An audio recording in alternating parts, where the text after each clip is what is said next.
नमस्ते साथीहरू, तपाईहरुलाई फेरि स्वागत छ मेरो ब्लगमा।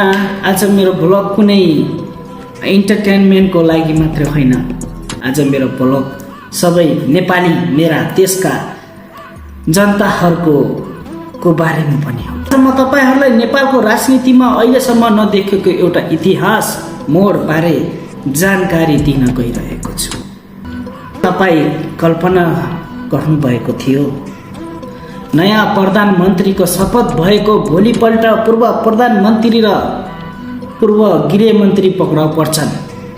तर यो कुनै कथा होइन, अहिले नेपालमा भइरहेको वास्तविकता घटना हो। चैत 13 गते 2082 मा बालेन्द्र शाह, जसलाई हामीले धेरैले बालेन भनेर चिन्छौँ, नेपालको प्रधानमन्त्री बन्ने। तर त्यसको ठिक भोलिपल्ट बिहान पूर्व प्रधानमन्त्री केपी शर्मा ओली र पूर्व गृहमन्त्री रमेश लेखक पक्राउ परे।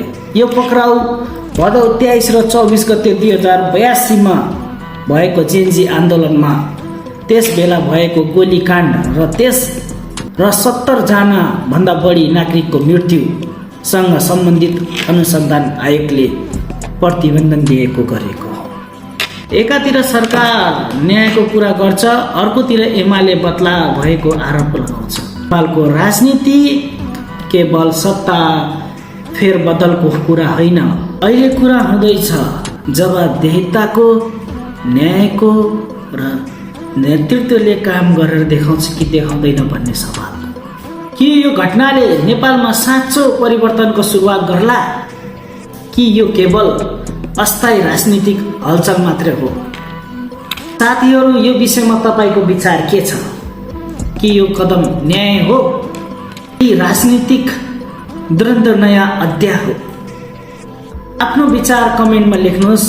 यो भिडियो तथ्यमा आधारित र उपयोग लाग्यो भने लाइक, शेयर र सब्स्क्राइब गर्न नबिर्सनुहोला। भेटौँला अर्को भिडियोमा। हस्त नमस्ते, धन्यवाद।